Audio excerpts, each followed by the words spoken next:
엘리의 영적인 어두움으로 말미암아 시대가 어두움 가운데 있었다는 것을 말씀드렸습니다.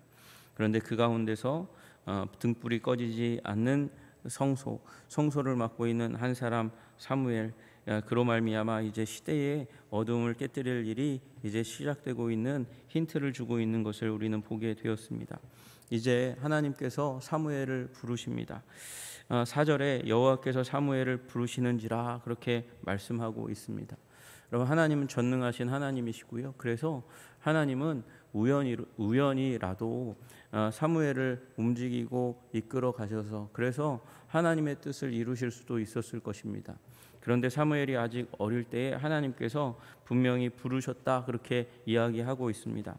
여러분, 하나님은 그 사용되는 사람이, 하나님께 쓰임 받는 사람이 모르는데 쓰임 받도록 하기를 원하시지 않습니다.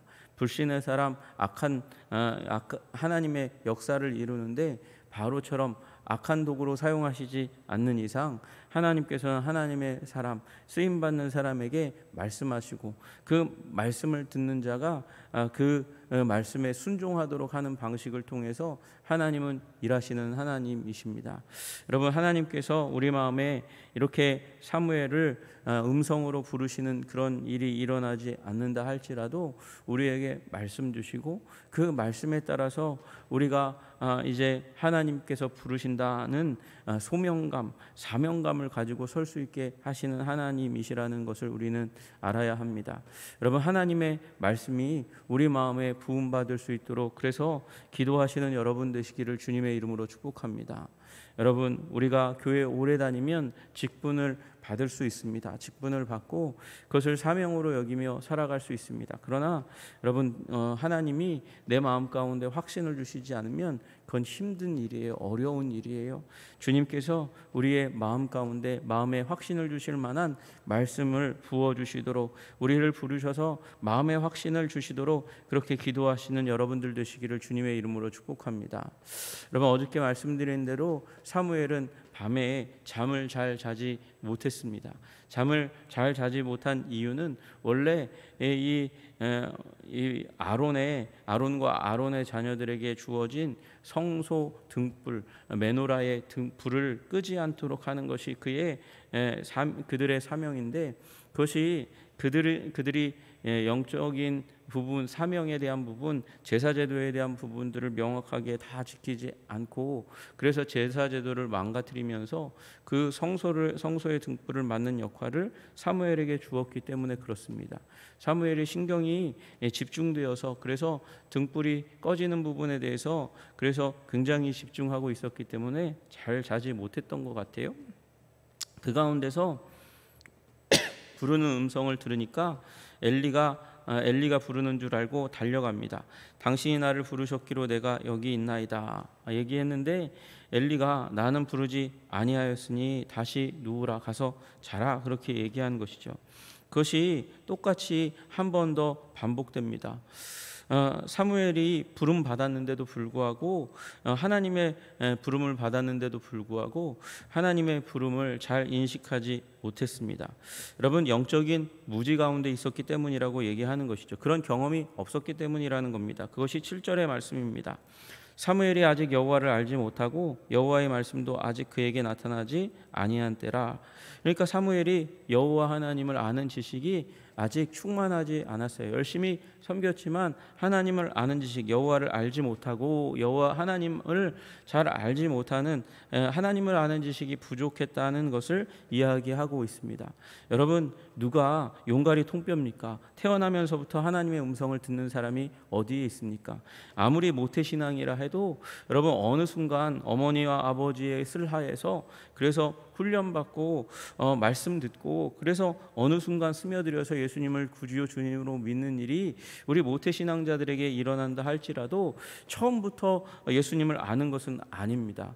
여러분 어느 순간에는 그것이 너무도 자연스럽게 받아들여진다 할지라도 그 모르는 무지 가운데서 영적인 지식을 얻게 되어가는 과정들이 반드시 있게 될 수밖에 없는 것이죠. 여러분 처음부터 하나님을 아는 사람은 없습니다.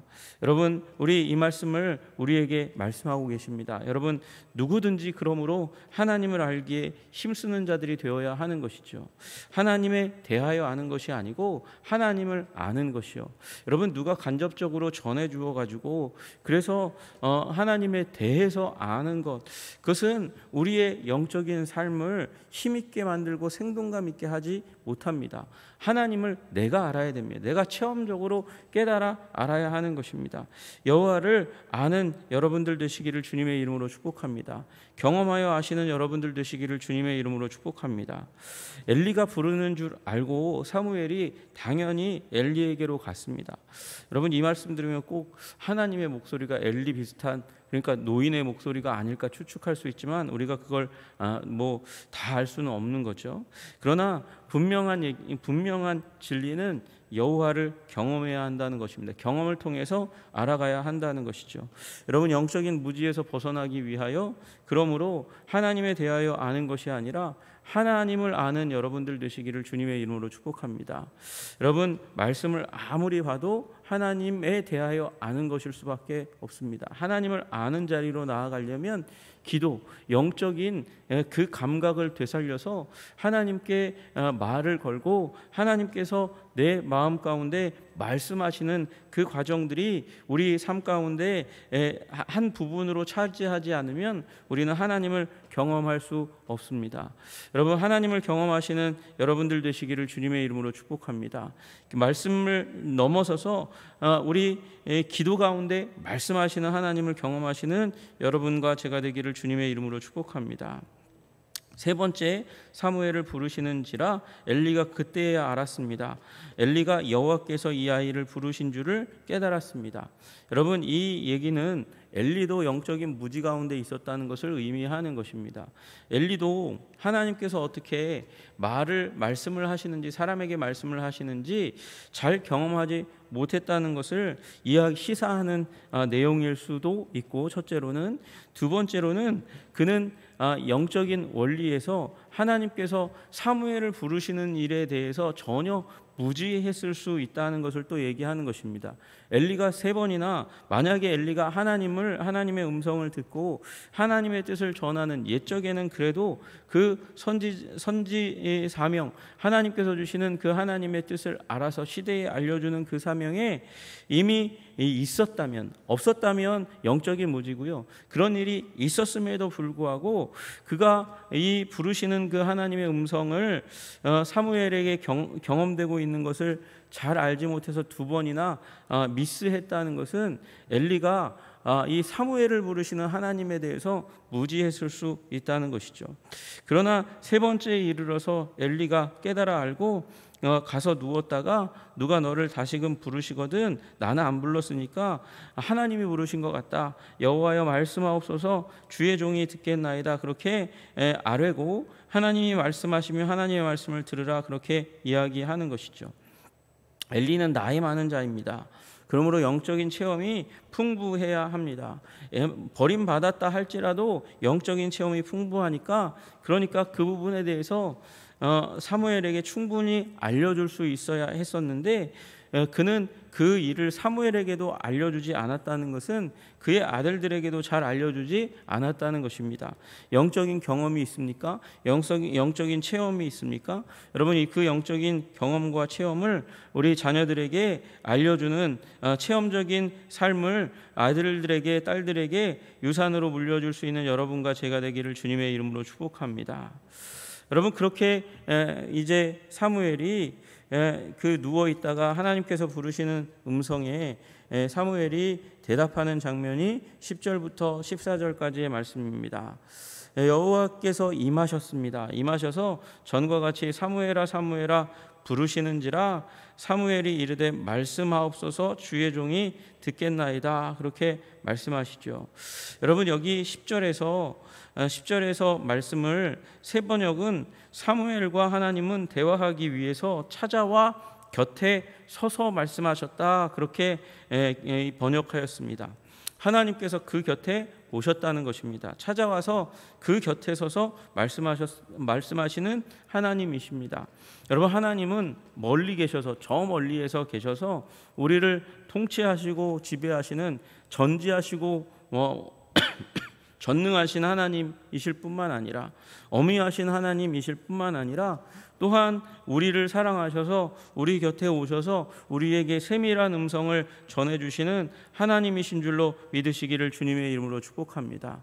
하나님은 우리 곁에 오셔서 우리에게 말씀하시는 하나님이라는 뜻은, 하나님은 우리의 부족과 연약함을 충분히 이해하시고, 그리고 우리의 부족과 연약을 채우시는 하나님이시라는 것을 말씀하시는 것이죠. 여러분, 이 10절에 세 번역의 번역을 따라서 얘기한다면, 여러분, 우리 하나님은 임마누엘의 하나님입니다. 우리 곁에 우리에게 찾아오셔서 곁에서 말씀하시는 하나님, 친밀하신 하나님, 세밀하신 하나님, 그 세밀하고 친밀하고 가까운 하나님을 경험하시는 여러분과 제가 되기를 주님의 이름으로 축복합니다. 그렇게 찾아오신 주님 앞에 사무엘이 준비가 되어서, 사무엘이 이제 준비되어서 찾아오신 그 하나님 앞에 말씀하옵소서 주의 종이 듣겠나이다. 여러분, 우리 하나님에 대하여 여러분 탐구심 중요한 부분입니다. 그러나 그것을 뛰어넘어서 사무엘과 같이 순종의 사람 되시기를 주님의 이름으로 축복합니다.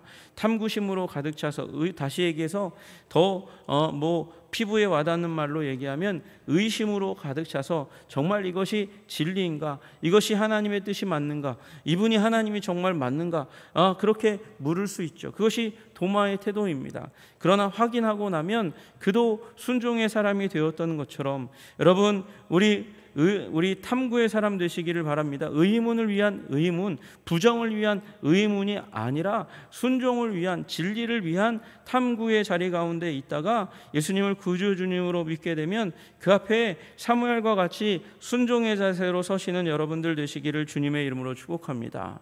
사무엘에게 여호와께서 말씀하십니다. 보라, 내가 이스라엘 중에 한 일을 행하리니 그것을 듣는 자마다 두 귀가 울리리라, 그렇게 이야기합니다. 하나님께서 왜 두 귀가, 듣는 자가 두 귀가 울린다 이렇게 말씀하시는 걸까요? 하나님의 음성이 에코가 심한 걸까요? 그래서 두 귀가 울릴 만큼 주님께서 막 말씀하시는데 그렇게 막 귀가 울리게 하시는 걸까요? 그게 아니라 하나님의 말씀을 들었는데 잊혀지지가 않는 거예요. 너무도 충격적이고 그리고 이 분명한 말씀이어서 그것을 잊기가 어려운 것, 그리고 그 일이 일어나면 그 일을 상상하기만 해도 충격적인 내용이 주어질 것이기 때문에 그것을 듣는 자마다 두 귀가 울리리라, 그렇게 얘기하는 거죠. 여러분, 근데 지금 하나님께서 말씀하시는 대상이 누굽니까? 사무엘인 거잖아요. 사무엘인데 왜 듣는 자마다 두 귀가 울리리라 그렇게 얘기합니까? 사무엘, 너에게 내가 말하니 너는 내가 기회를 주는 대로 이 말씀을 전하라고 얘기하는 거예요. 그래서 이 말씀을 듣는 자들이 충격에 휩싸이도록, 여호와의 말씀을 듣는 자들이 충격에 휩싸이도록 하는 일 가운데 너는 쓰임받게 될 것이다, 그 얘기를 하고 있는 것이죠. 여러분, 왜 충격받겠습니까? 축복의 말은, 여러분, 축복의 말이라 할지라도 잘 잊어버리는 경향이 있습니다. 오히려 이 말씀은 진노의 말씀, 징계의 말씀이라는 것을 먼저 하나님께서 말씀하고 계시는 것이죠. 그리고 그 이어서 12절부터 14절까지 이스라엘 중에 한 일을 행할 것, 그 이스라엘에 행할 한 가지 일에 대해서 말씀하십니다. 그것은 엘리의 집에 대한 것입니다. 내가 엘리의 집에 대하여 말한 것을 처음부터 끝까지 그날에 그에게 다 이루리라 말씀하십니다. 누구에게요? 엘리에게요. 여러분, 이 말씀은 처음에는 하나님께서 엘리에게 나타나셔서 엘리에게 하신 말씀입니다. 아들들의 범죄와 그리고 하나님의 제사를 만홀하게 여기는 그 더러움 가운데서 돌이키도록 하나님께서 엘리에게 말씀하셨던 것이고, 엘리는 그것을 그 아들들에게 이야기했습니다. 그러나 아들들은 그곳에서 돌이키지 않았습니다. 엘리가 호되게 얘기하지 않았습니다. 하나님의 말씀이라고 분명하게 얘기했는데 거기에는 주저함이 있었던 것 같아요. 여러분, 그래서 하나님께서 하나님의 사람을 다시 보냅니다. 이 제사장에게 선지자를 보낸다는 것은 수치스러운 일입니다. 그런 수치스러운 일 가운데 처하게 하시면서 그 아들들의 범죄에 대해서 말씀하시고 엘리의 그 말씀을 하셨음에도 불구하고 충분히 충성하지 않고 있는, 그래서 하나님을 존중히 여기지 않는 엘리에 대해서 하나님께서 다시금 아파하시면서 말씀하신 것이죠. 그런데도 듣지 않는 거죠. 그러니까 사무엘 어린아이를 통해서 얘기하니 얼마나 수치스럽게 여김되게 하시겠습니까? 여러분, 그래서 사무엘을 통해서 말씀하시는 거예요. 엘리의 집에 대하여 말한 것을 처음부터 끝까지 그날에 그에게 다 이루리라.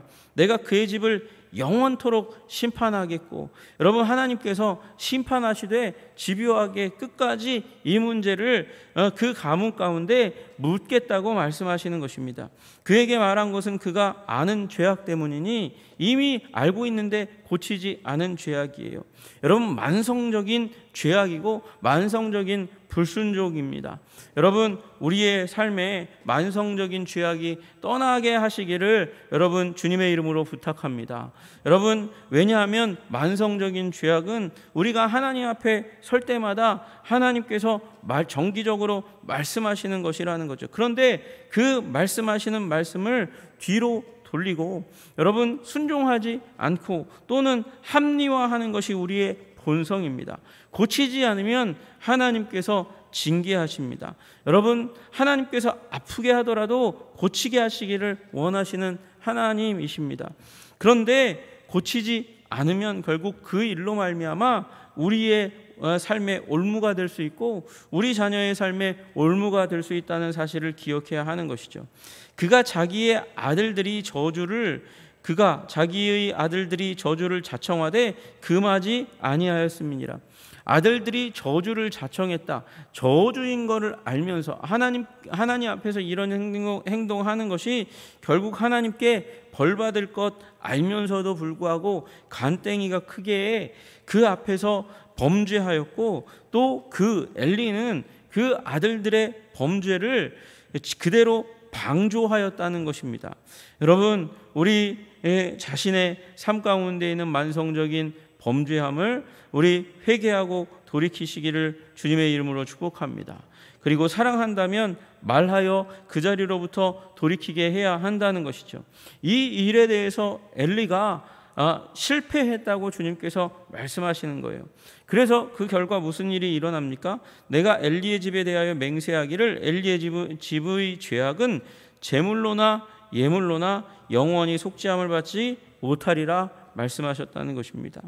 여러분, 우리 하나님께서 우리에게 주신 양심의 찔림과 그리고 하나님의 말씀의 도전 앞에 여러분 우리 삶을 변화시키지 않는다면 여러분 우리의 그 만성적인 죄악으로 말미암아 가문이 심판받고 가족이 심판받고 그 대대로 그 죄악이 아픔으로 남게 되는 일이 일어나게 될 수 있다는 것을 말씀합니다. 여러분, 우리 범죄로부터 돌이키시는 여러분과 제가 되기를 주님의 이름으로 축복합니다. 죄는 그 그림자라도 밟지 않는 여러분들 되시기를 주님의 이름으로 축복합니다. 우리 하나님은 정결하신 하나님, 거룩하신 하나님이십니다. 우리 하나님께서 613가지 율법을 만드신 이유가 무엇입니까? 하나님께서 부정한 것, 더러운 것, 죄악이 무엇인 것을 분명하게 알도록 하기 위해서 그 많은 율법이 존재하고 그 가운데 10개를 뽑아서 10계명으로 우리에게 잘 알 수 있도록 가르쳐 주신 것입니다. 주님께서 왜 우리에게 제사제도를 만들어 정하여 우리 이 이스라엘 백성에게 주셨습니까? 이스라엘 백성들이 정결하도록 거룩하도록 하기 위한 하나님의 목적입니다. 여러분, 예수님께서 왜 십자가에 달려 죽으셨습니까? 하나님께서 하나님의 아들을 희생하시기까지 우리를 정결하게 하시기 위하심입니다. 여러분, 오늘 성령의 감동으로 오늘을 살아가게 하시는 이유도 마찬가지로 성령의 감동과 감화 가운데 예수 그리스도의 보혈을 적용해서 거룩한 삶 살게 하시기 원하시는 하나님의 계획이 거기에 있음을 알고, 여러분, 무엇보다도 세상의 성공을 향한 손짓보다도 우리의 영혼이 우리 주님 앞에 예수 그리스도와 그가 주신 말씀으로 인하여 정결하게 되기를 힘쓰시는 여러분들 되시기를 주님의 이름으로 축복합니다. 여러분, 그렇지 않으면 제사장 가문도 징계를 받는 것처럼 왕같은 제사장으로 부름받은 우리들도 징계받을 수 있다는 사실을 기억하시고 주님 앞에 우리 거룩하게 서기를 간절히 원하는 여러분과 제가 되기를 주님의 이름으로 축복합니다. 기도하겠습니다. 하나님 아버지, 예수 그리스도 안에서 우리를 왕족 제사장으로 부르신 우리 주님의 놀라우신 은혜와 자비와 능력을 찬양하고 감사합니다. 그럼에도 불구하고 하나님, 우리의 신분을 디그레이드하고 무시하고 하나님 아버지 중요한 것으로 여기지 않고 하나님 앞에서 거룩하지 않아도 되는 것처럼 어쩔 수 없는 죄인인 것처럼 우리 자신을 바라보고 있는 우리들의 시선을 불쌍히 여겨 주시옵소서. 하나님 아버지, 내가 거룩하니 너희도 거룩하라 말씀하신 주님 앞에 거룩을 위해 힘쓰는, 온전함을 위해서 힘쓰는 주님의 백성들 다 될 수 있도록 주님 도와주시고 인도하여 주시옵소서. 특별히 만성적인 죄악으로부터 돌이켜 하나님의 자녀로, 하나님의 백성으로 그 거룩함을 회복할 수 있는 우리들이 다 될 수 있도록 주님 도와 주옵소서. 예수님 이름 받들어 기도드리옵나이다. 아멘.